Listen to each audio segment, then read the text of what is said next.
Ini bab mengenai soal putus asa atau ya'su.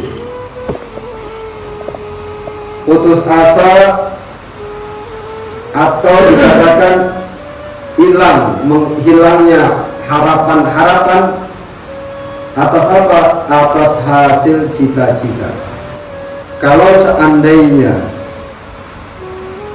harapan-harapan atau cita-cita umat ini sudah hilang, maka tinggallah kehancuran yang akan kita dapatkan.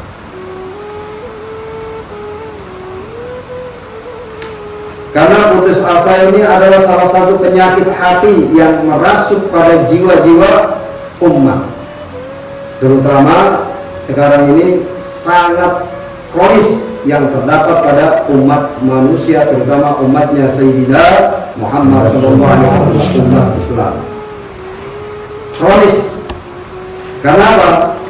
Karena keputusasaan atau harapan-harapan akan ketentuan yang Allah berikan itu pasti, dan janji-janji yang Allah janjikan itu pasti, dan rezeki yang Allah jamin itu pasti. Cuma harapan-harapan ini sudah terkikis pada jiwa-jiwa umat manusia.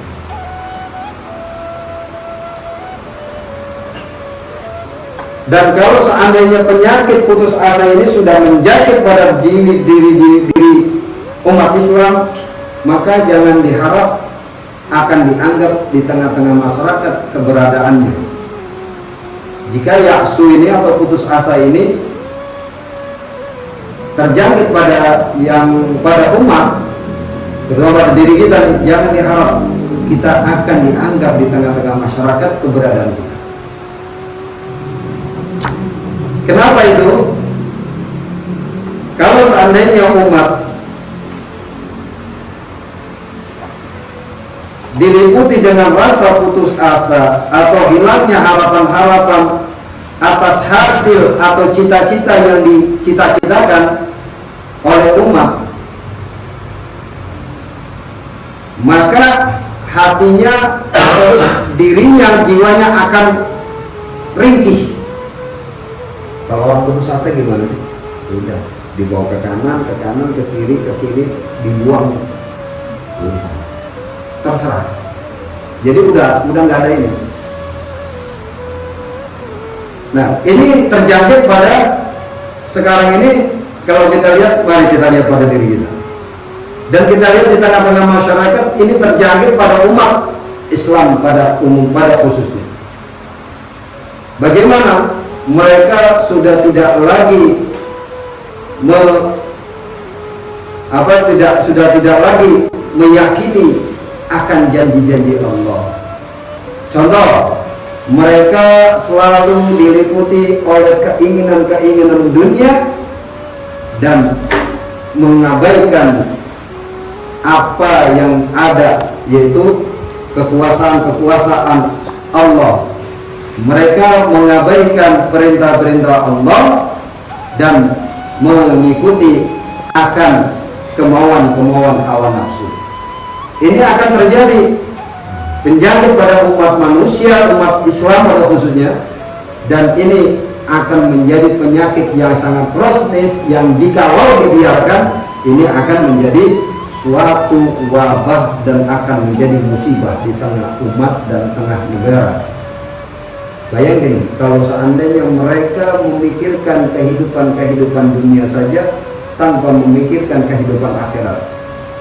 Akhirnya individual yang terjadi pada dirinya tumbuh ego, tumbuh nafsu, tumbuh tamak, tumbuh keserakahan, dan tumbuh hal-hal yang lain yang akan membuat menggerogoti hati, yang akhirnya yang terpikir dunia, dan dunia tidak mementingkan kepentingan akhirat.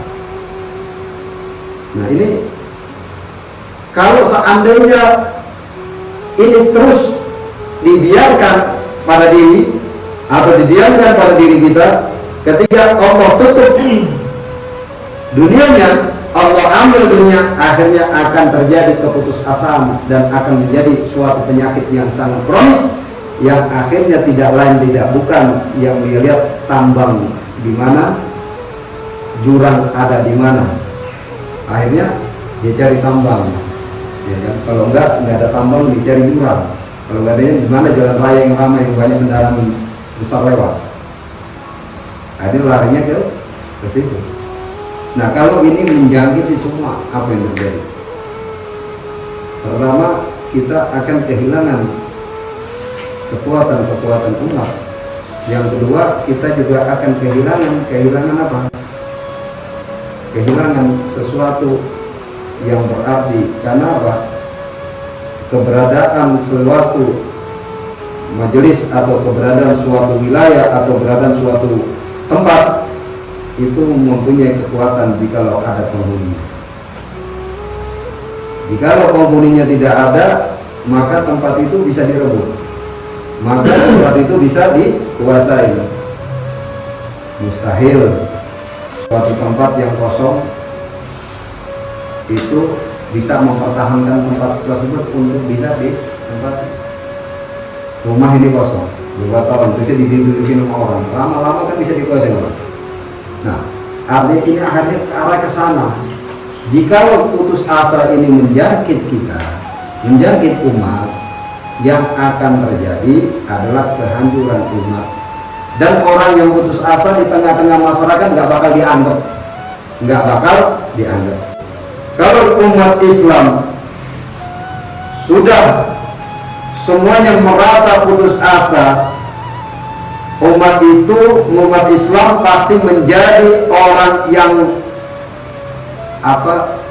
yang lemah hatinya, yang ringkih, yang kropos, yang gampang dihantam dengan segala permasalahan hidup, yang akhirnya dia tidak akan bisa menjadi petarung di tengah kehidupan dunia. Umat Islam dijadikan umat tengah-tengah itu untuk menjadi petarung yang tangguh untuk menghadapi permasalahan hidup dan untuk bisa merubah tatanan kehidupan yang menjadi kehidupan yang bahagia, yang tentram, yang aman, yang bisa dirasakan dengan kalimat rahmat dan lil.